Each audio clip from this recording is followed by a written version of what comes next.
You know what? I haven't been completely honest with the show. And there's a very perfectly good reason why that was. Or why that is, I should say. And I think it's fear. We all have this fear that we're going to say something, be ourselves, God forbid, say something from the heart, and offend someone. And that's exactly what happened, I think.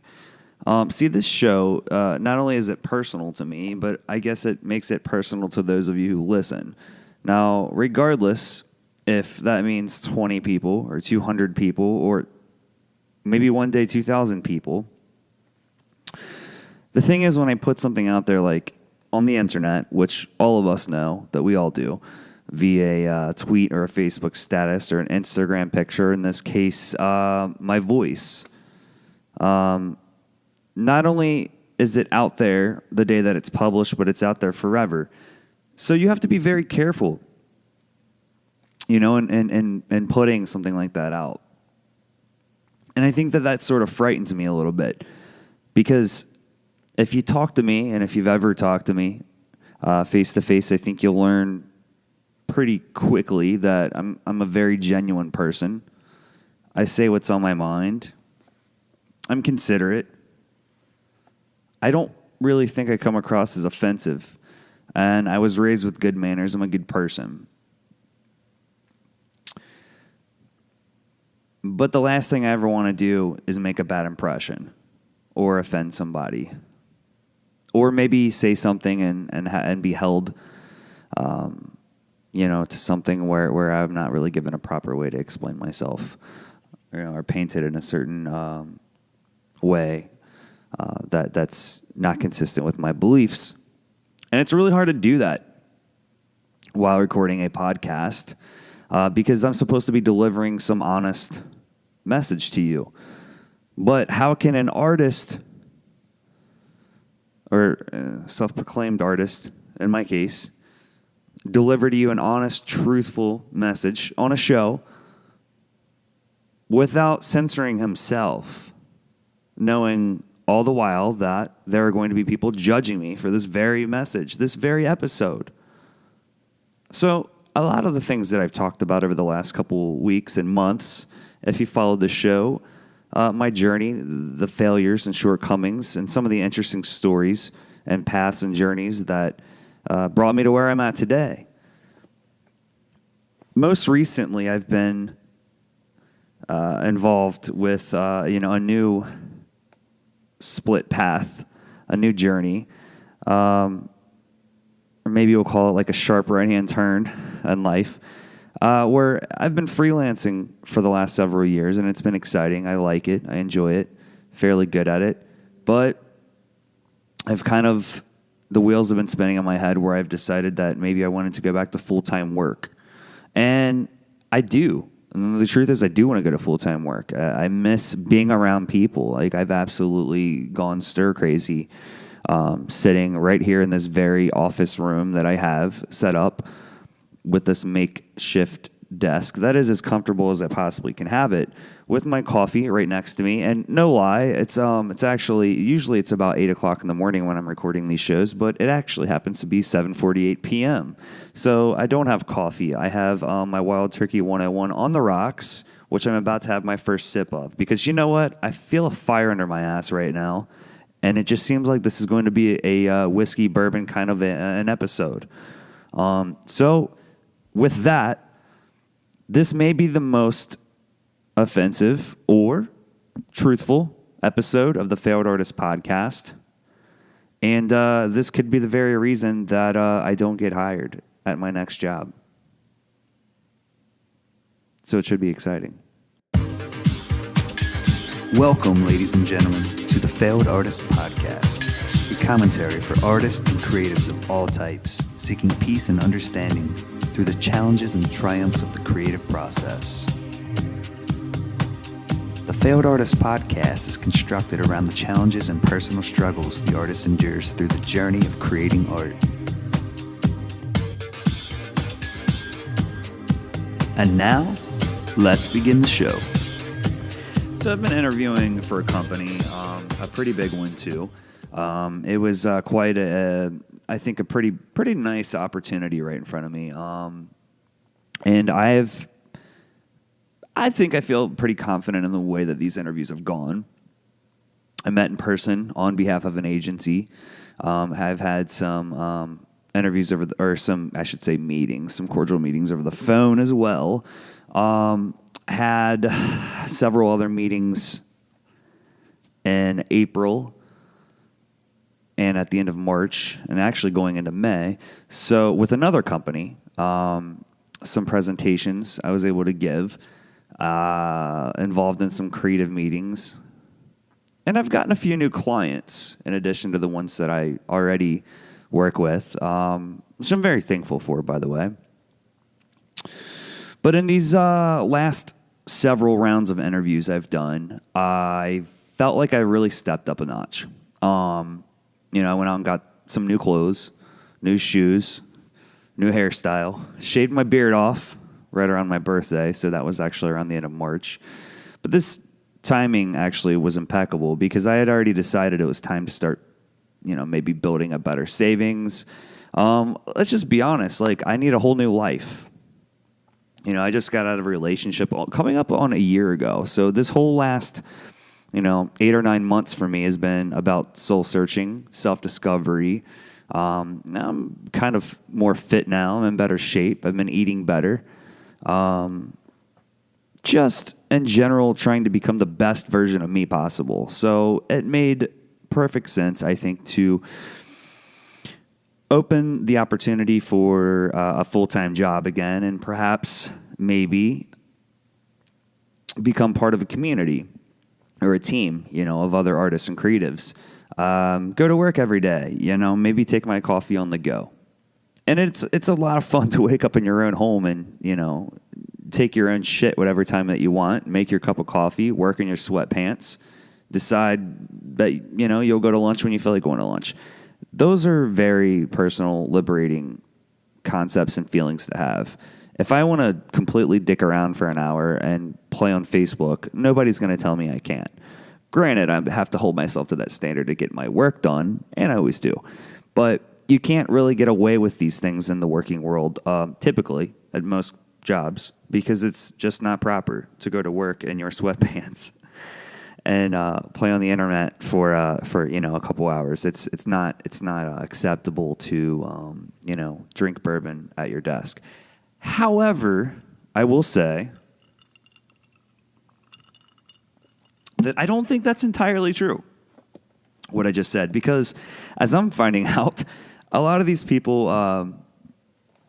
from what I'm understanding, are able to drink bourbon on Fridays at their job. A lot of the people that I've came in contact with don't stress out at their job. They just show up, perform, do their little creative, number, and I don't know. I've heard about office parties and things like that where people just drink beer and they just chill and relax. And I'm sure there's all kinds of good work that goes into it Monday to Thursday.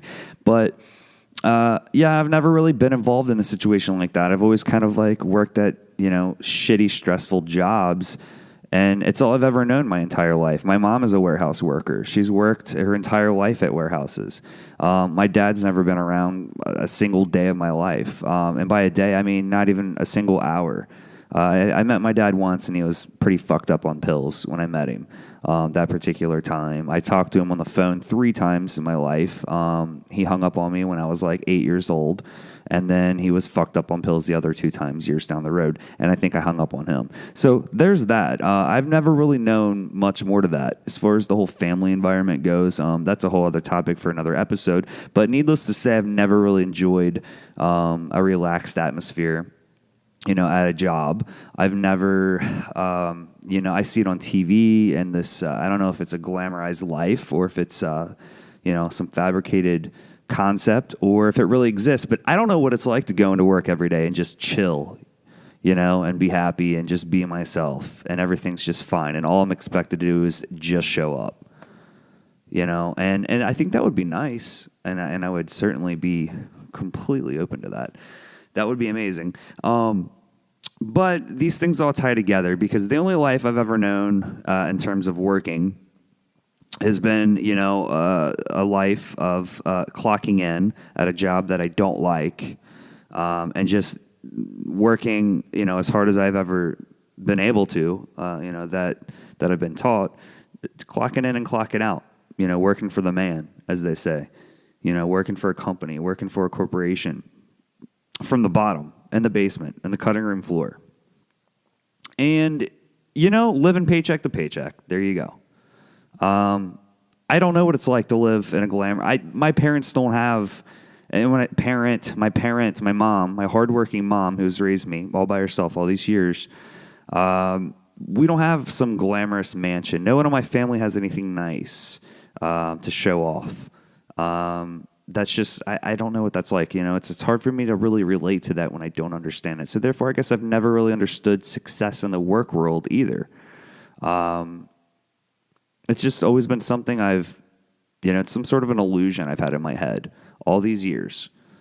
Some sort of an idea of what I strive to be, something I wanted. When people say keeping up with the Joneses, I just wanted to know what it was like to live as the Joneses for, a day, just like one day.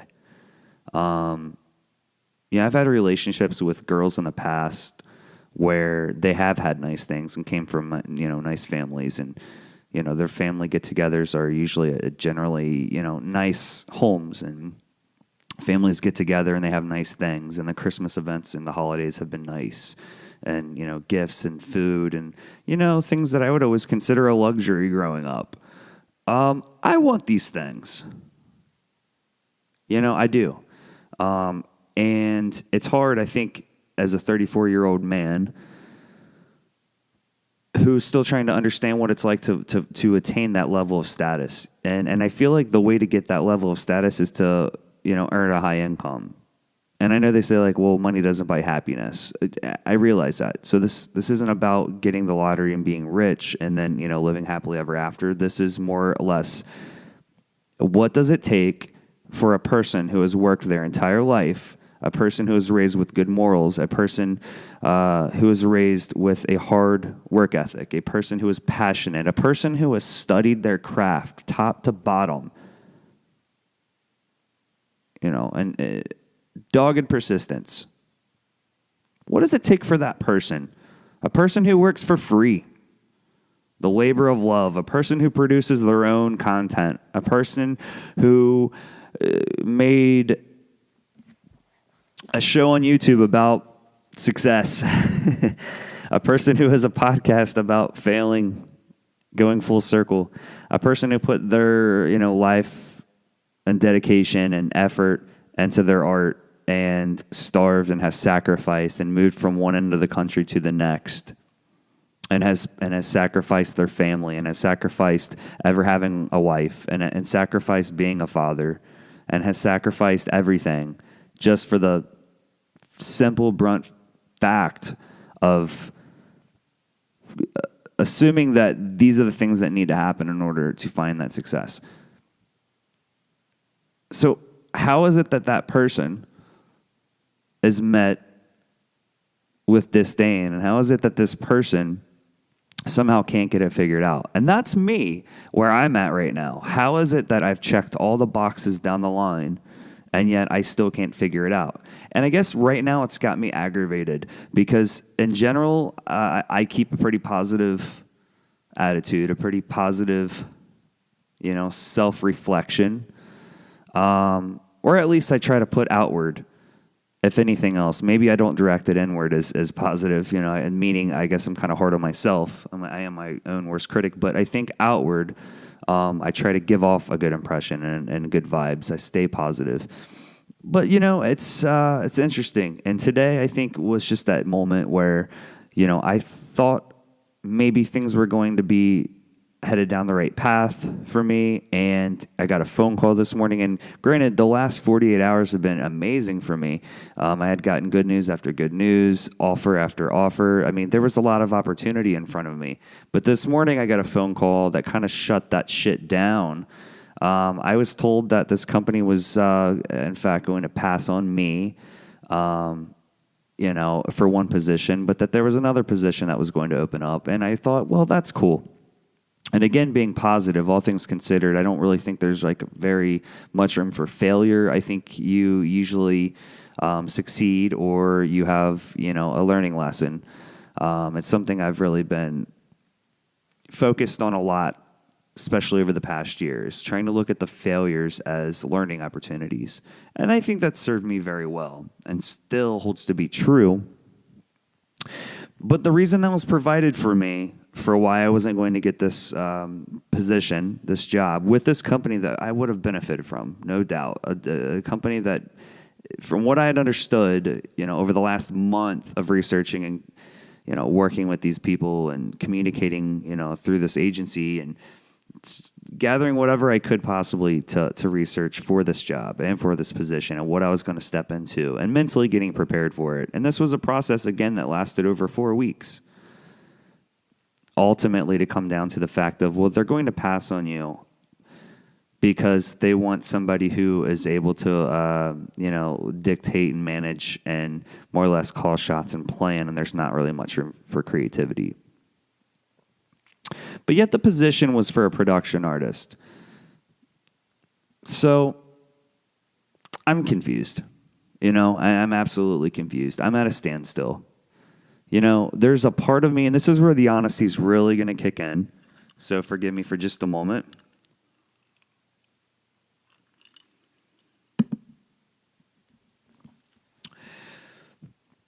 It's like on one end, they'll say, well, you can't really earn a position. You can't really have an opportunity to work at a big company. And I mean a big company downtown in your local city. You can't really earn a position working at a place like that unless you have experience. They don't want inexperienced people at the creative level. They want people they can trust that are reliable. And, it's hard to really get an opportunity like that without having been experienced, but yet you can't really get the experience without the opportunity. So it's sort of a catch-22. And that's what was conveyed to me, was that they want somebody experienced. Well, I do have a lot of experience on the freelance end. And not only that, on the professional end, I'm a former creative director at a company. I ran a company's creative end for 2 years. So well that I rebranded this entire company. I completely redesigned their corporate identity. I completely launched their social media.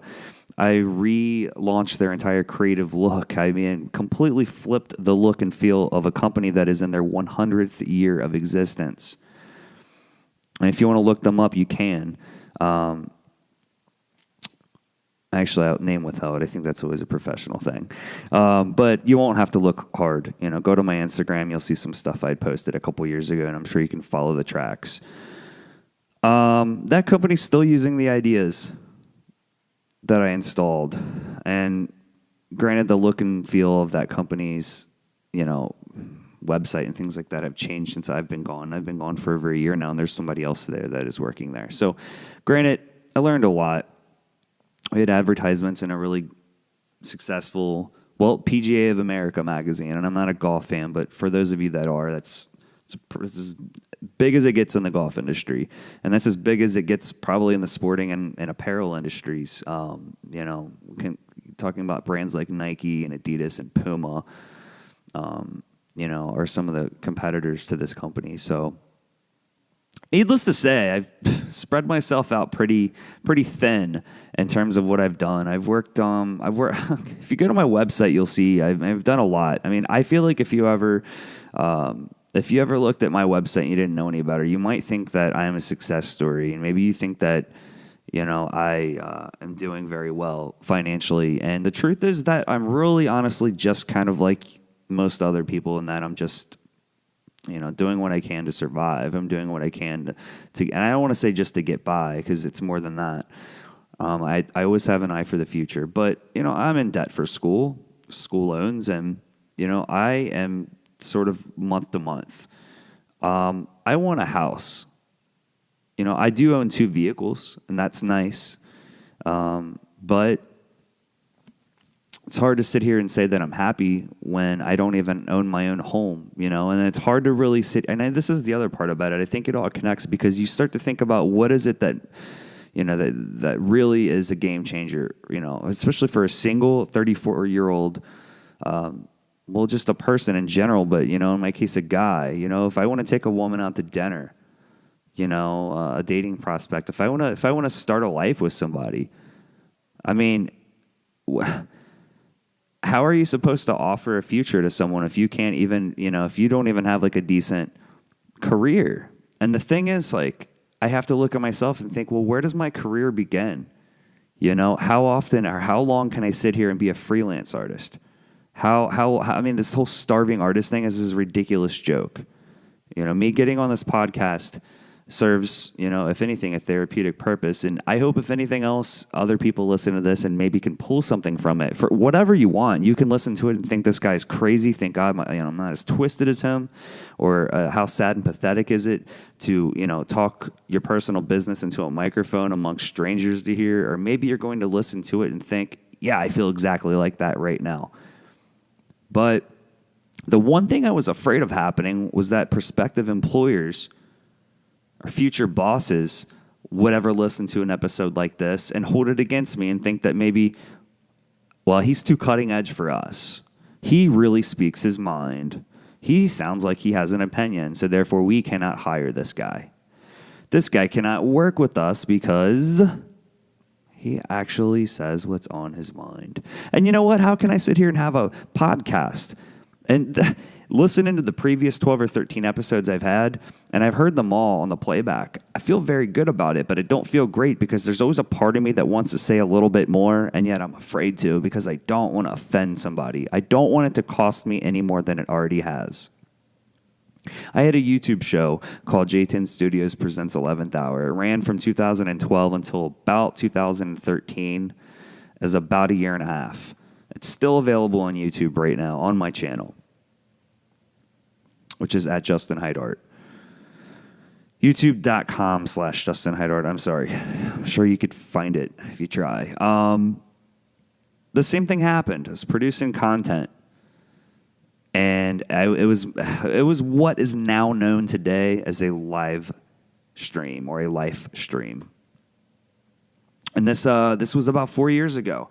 And I was taking my iPhone that I just got. I mean, it's fairly new to the iPhone game back then. I think it was an iPhone 4 was the first one I got. I was taking it out and going out and filming local bands and filming the parties I was at the bar and at friends' houses, and the 4th of July and fireworks, whatever was going on that was fun and exciting, I was filming it. Crazy 3 o'clock in the morning,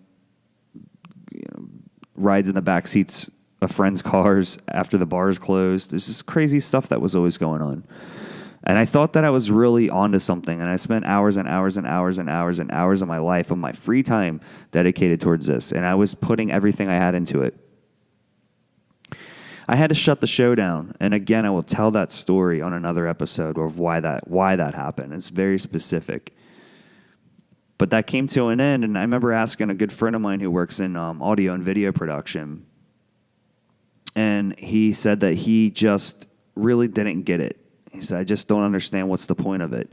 And I really just started thinking, oh man, this guy's an expert, and he is, by the way, an awesome, phenomenal person, at his job, and a great friend of mine. So I respect his opinion, obviously, or I never would have asked.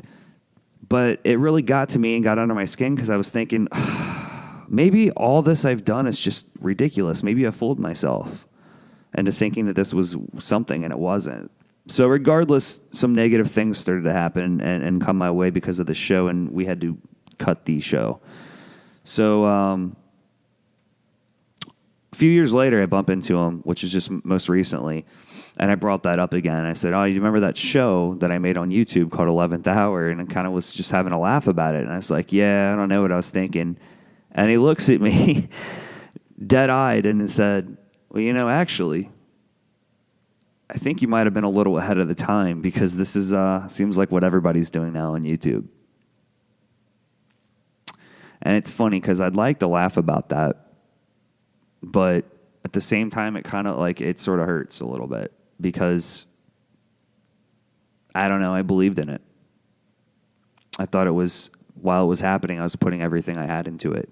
And now I see people on YouTube with over, shoot, 250,000 subscribers. 200,000 subscribers, 150,000 subscribers. And they're getting free stuff, and they're getting funded via, sponsorship and advertising and things like that on YouTube. And I guess I kind of fucked that up. And I don't know how I fucked it up, but I guess I just didn't follow through with it.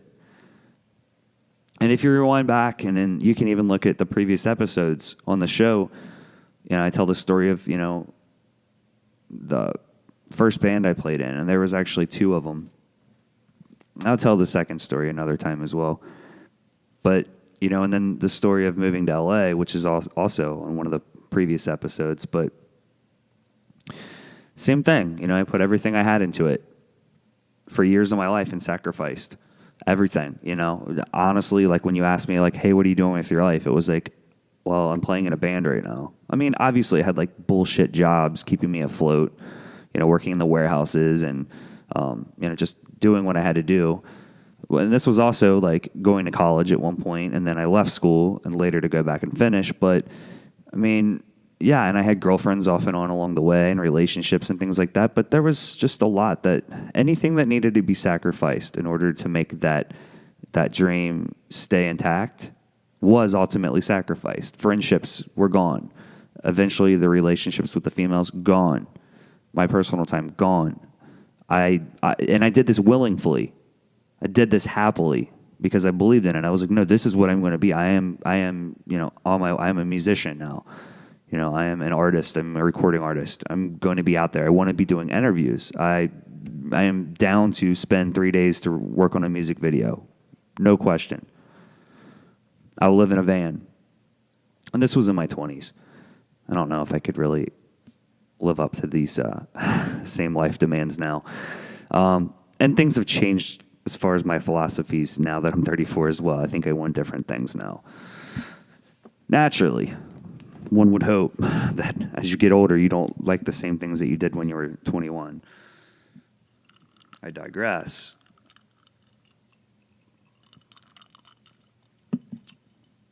So the other people that I was working alongside, we'll say that they had different agendas, different plans for themselves. So I fucked that up too. Several times, not even once, but twice. And it's just like, well, there you go. It's just a trail of just fucking up.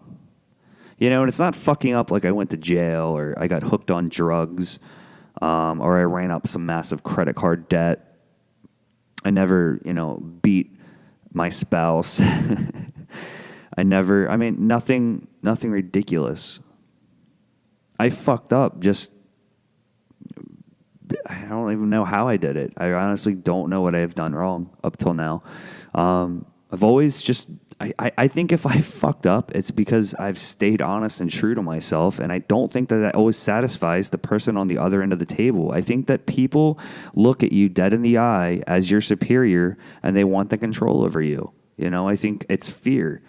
I don't think companies and teams want somebody working there that is challenging to them. I think when you step into a room and sit down at a table with a group of individuals and somebody steps up to the plate with something interesting, a spark, for some reason it just sets off this downward spiral of like negativity amongst others. Like me personally, I'm inspired by other people. When somebody throws a spark like that at me, it engulfs me. I'm like, ooh, I'm excited. Now I'm like, so I love it. I feed off of it. So I feel like whenever, if I have an idea like that, I spout it off to who's around me because I feel like I'm sharing it. This is abundance for me. Like it's never going to run out.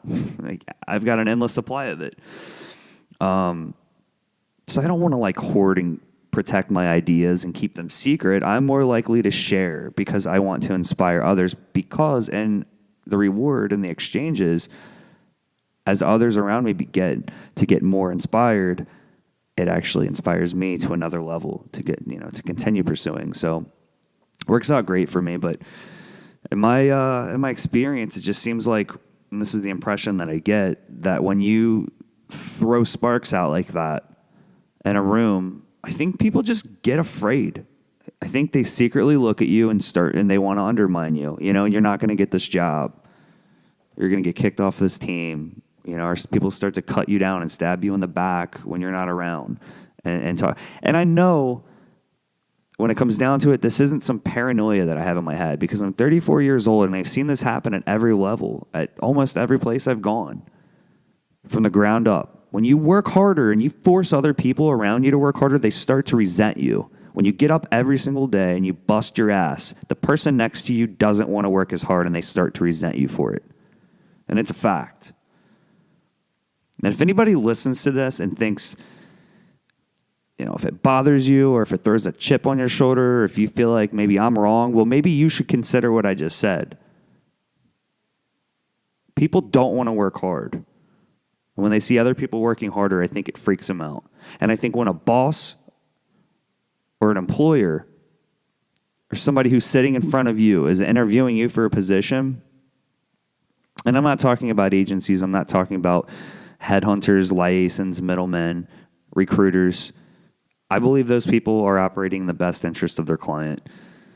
I've hired people, certainly, at several companies. I think there's been 2 different companies I've hired at and fired people, unfortunately. It's a part of business. And I think that, generally speaking, the person who's at the hiring desk or the person who is, you know, working, you know, on behalf of the company to hire generally does want to see the best people there. But I think once you get to the level of the person who makes the call, the person sitting at the desk who has that position, the person who's sitting there thinking, should I, the person that holds your very fate in their hands, should I hire this person? I don't know what the hell is going on when they look at the body of work.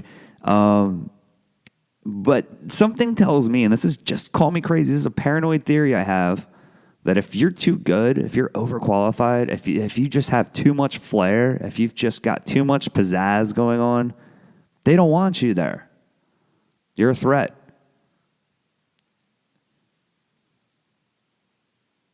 So I don't exactly know how that's going to shake out for me.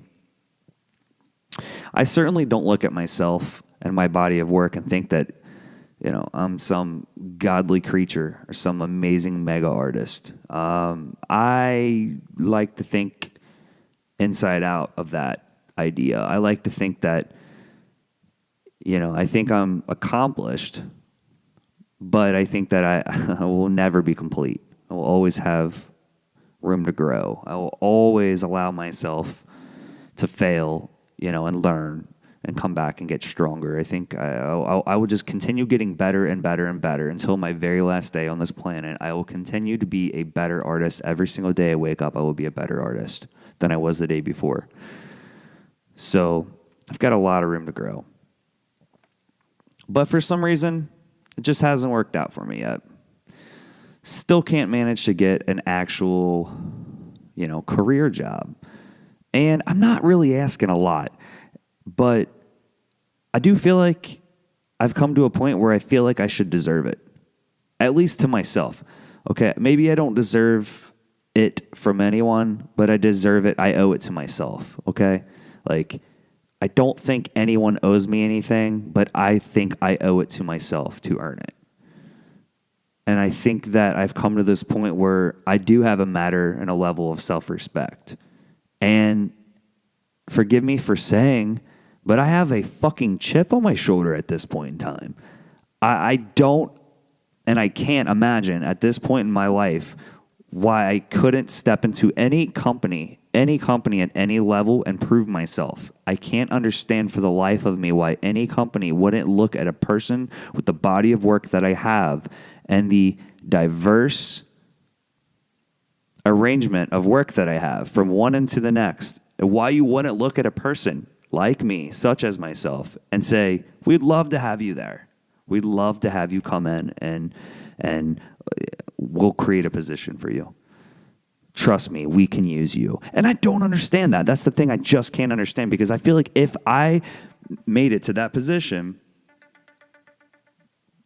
I'm not going to take this call because, well, let's go ahead and take it. Let's just see if it's not one of those Trump calls.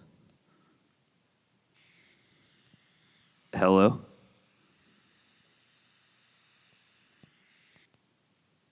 Hello? All right. Well, that was a fail. I've been getting called by those scam telemarket companies for the last, since the beginning of the year. I get like maybe 8, 9, 10 calls a week talking about the Trump administration and student loans. And I know it's because of that damn college I went to. They probably profited and sold, because I've heard everybody that's gone to the college I went to is complaining about the same things right now, that they're getting all these like student debt collectors calling and harassing, and it's robocalls and spam calls, and I've blocked my number. I've done everything, man. I've went to that do not call registry. It's just all a big freaking scam. So yeah, I'm pretty sure that's what that was. I deal with those calls, like I said, once a day, if not twice a day. Always calling from some unlisted number, and then they switched it over and started calling from local numbers. Typically, I just let them talk to my voicemail, but I thought that would be interesting content for this podcast. Well, now you know the whole story. Where was I? I guess what I'm saying is I know that I could show up and do the minimal amount of work. I mean, it's what I see everybody doing in TV shows. It's what I hear about at the bars when I go to the local pubs, regardless, in Cincinnati, Ohio, Louisville, Kentucky, whatever.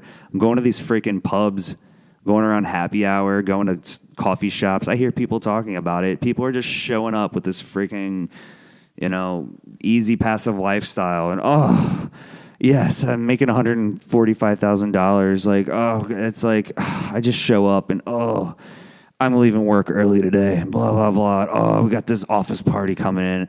Oh, yeah, Fridays are like, we just like hang out and drink draft beer. It's so crazy, dude. Like, it's so awesome. My job's great.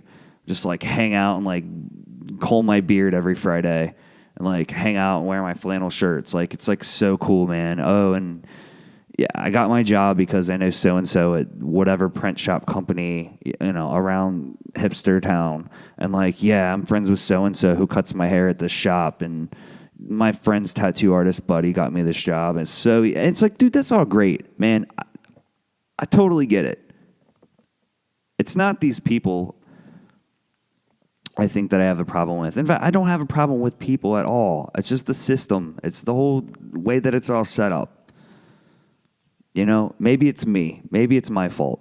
Maybe the same reason I don't make $145,000 a year. Maybe the same reason I'm not running a company right now. I mean, I am running my company, but that's never been about dollars and cents. Like, I would love to work at a company I don't have to run. I would love to work at the company and be the fuel behind their creativity. I would love to work on a brand or several brands. I would love to, work on productions, and work with a crew of other people. God damn it, I just want to work with other people that are just as passionate as I am, people that are just as skilled, that come into work every day and work hard and want to be there, people that like to be at their job. That's what I want. And while I'm at it, kicking ass and doing all these amazing things, I'd like to be paid pretty decent for it. Enough money to where I can start a life, buy a house, and be a happy American. That's honestly all I want at this point in my life. At one point or another, I wanted to be a rock star. I wanted to be on Rolling Stone magazine. I wanted to be the WWF champion, the WWE champion. I wanted to be at WrestleMania. I wanted to be on tour with Guns N' Roses. I wanted to be the next Marilyn Manson. I had these amazing things I wanted to do. But now I just want to be paid to do something that I love and have a chance to be happy. And I'm 34 years old. It'd be great if I could make enough money to provide not only for myself, but like for a family. It'd be great to have enough money to raise a kid. It would be awesome to be afforded the opportunity to bring another human being into this earth. But I don't feel like that's going to happen if I keep going from interview to interview, dead-end job to dead-end job, and being sold short or told that I'm overqualified for something. It's just never going to happen. If I go to the tattoo shops, if I get more tattoos, if I grow my beard out, drink more Rheingeist beer, and hang out more in some of the hipster bars, maybe I'll have an opportunity to get invited to a ping pong game.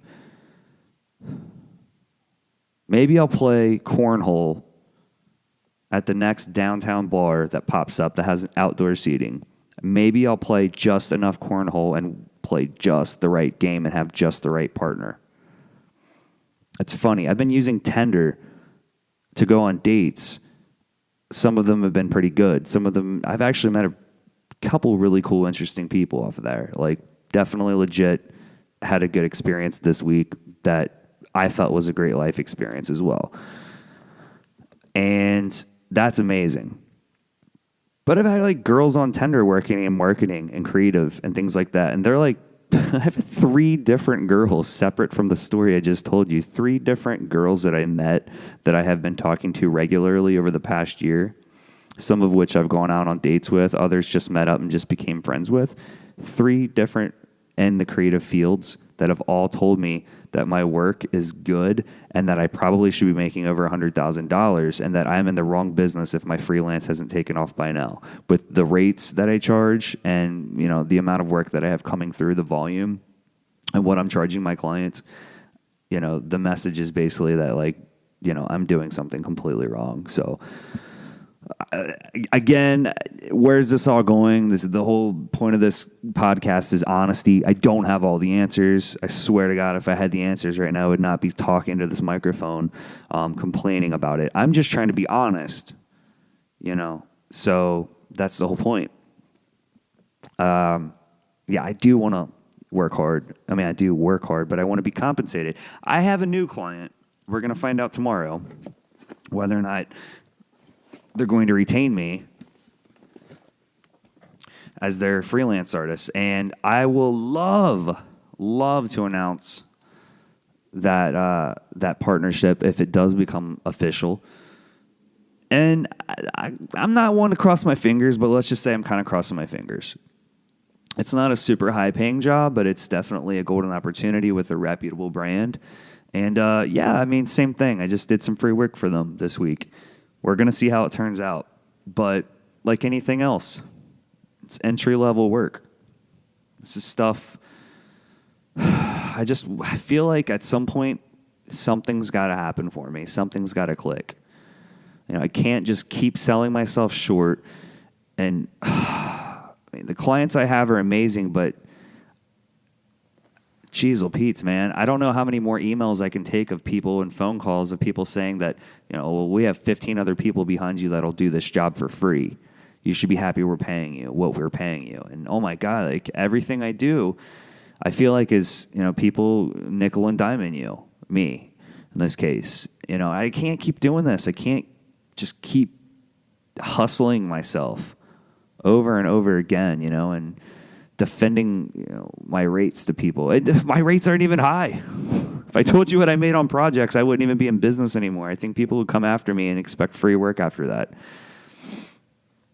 Jeez, man. Some of my best buddies have hit me up through the years to do things like design T-shirts for them and make wedding invitations. And it's just like, it's ridiculous because, like, everybody wants free work.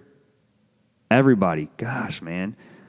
If I was a total dickhead, I would sit here and out. I could tell you 6 different people right off the top of my head, you know, who are like some of my best friends of life who have gotten free work from me. You know, and I don't mind. Sometimes I offer to do things like that. But truthfully, it's like, damn, dude, when even your best friends aren't even paying you, it's like, doing something wrong. But, yeah, I mean, whatever. This isn't about them. This is about me. This is about the fact that, you know, I have to figure this out myself. The whole concept of this episode is honesty. This is my problem. I got to figure my way out of it. This is not anybody else's fault but my own, and I realize that. But hey, man, sometimes it just kind of blows up in your face.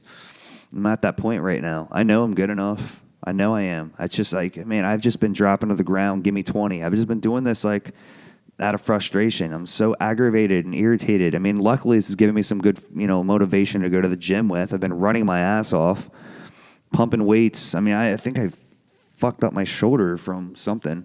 I mean, I'm hitting it pretty hard anyways, so that's good. That's definitely makes me feel positive, but in generally speaking, it's tough, man. It's tough. I need my payday. I got to get it. So yeah, I didn't get hired this week, and that sucked. But as I said, I do have a prospective, client that I would like to, you know, get a some sort of contract with, which I'm supposed to find out by Friday. Hopefully by tomorrow would be nice, though. Tomorrow being Thursday, or today being, I don't know. That's the interesting thing about podcasts is like, I actually hate saying the day of the week because you might not be hearing this until 3 days later, or a month later, or a year later. That is an interesting thing is that once this goes out to the internet, it's out there, and that's great. But I don't know what day of the week it is when you're listening to this. But for me, it happens to be a Wednesday night, and tomorrow being Thursday, I would love to hear from this company. We're going to see what's going on. This has been a Cut It Loose episode. I've got a few unaired, recorded episodes that I have been saving for a rainy day. We're going to see what's going to happen moving forward. It's just been very interesting week for me. The last several weeks have been kind of that way as well. I felt the need to kind of just, drop a little rant on here. It was interesting. And again, I think the most important thing is if you're listening to this podcast and you subscribe to it, I thank you. I always want to keep it real with you guys, and that's the whole point of the Failed Artist podcast. This is about perseverance, and it's about honesty. And, if I haven't been 100% honest with you, I've probably been about 90%. I guess that last 10% is usually reserved for, blowing a gasket. And usually I wait until the recording's finished before I blow a gasket, and I do definitely blow my gaskets, just like any normal person. And it is very frustrating, especially going through the job interview process and whatnot. And I don't know where I'm going to live in the next year, considering what city I even want to live in. So it's very frustrating, and being single at 34 is also, if not frustrating, it's a little confusing. It's not the same as when you were 24. So all these things are just going through my head all at once, It's like, I know I need a better job. I need to make more money. I want to be happy. I want something rewarding, but I need more money in my bank account in order to offer that up, to build a life with someone. Because I know that I feel like this is where I'm at this point in my life where I don't want to play around anymore. I don't want to risk that much anymore. I feel like I've risked enough and I've sacrificed enough. So I'm sort of looking, I don't want to cash out my chips, but I'm looking to double down on some of them. And I want to roll the dice. But that's important. I'm not going to lay everything I have down on a losing horse. You have to know when to lay the chips down. You have to know when to put the money down. I'm really close to wanting to put my money down because I feel pretty good about my hand, but I'm just waiting for the right horse to come along to lay that money down on. Be that a job or an opportunity that lies ahead, or the right person in front of me that's going to help me connect these thoughts. Like, I'm sort of in the business for a lot of good things right now. I'm pretty hopeful for it too. So we're going to see how it goes. And again, it does get a little frustrating, but I don't want to block all of that out. A lot of times I try not to cuss on the show, or I try to keep it pretty clean. And that's generally for the best for having an audience, especially for people that may be a little younger. I don't want to set a bad impression out, for anyone. But it's also, in order to be 100% honest, I feel like I need to kind of show you all of it. And today was one of those days. So I hope you've appreciated it, at least at that level. I'm sure whatever company that was considering hiring me, if they decided they heard this and they didn't want any part of me anymore, they probably stopped listening a long time ago. So I guess that sort of weeds them out. I thank you guys for sticking in, especially for this episode. Hang out and remember to subscribe, like, comment, whatever. I mean, I do read all the comments on here, so thank you guys who have commented. Also, send me a tweet or follow me on Instagram if you want, at Justin Height Art. I threw something up on YouTube last week, so feel free to check that out too. Leave some comments. I think I put a little musical project we're working on, just a little side project. We put a video up for that. And I did the Failed Artist on YouTube the week before that. So that was kind of interesting. So some stuff is going on my YouTube channel if you want to pop over to that. So hope you guys do enjoy your day, your night, your evening, your holiday, your weekend, whatever it happens to be when you are listening to this episode. And remember to check back here soon. We'll have another episode, mostly on Tuesdays, whatever day that happens to be when you're listening to this. It's still going to be on a Tuesday. Remember that. All right, guys. Peace. If you like the show, please feel free to rate and subscribe. Follow on Instagram and Twitter at Justin Height Art, and feel free to like us on Facebook. And of course, visit the website at www.justinheight.com. Follow the link to the Failed Artist Podcast at the top of the page, where you'll find images, content, and links for this show and some of our guests.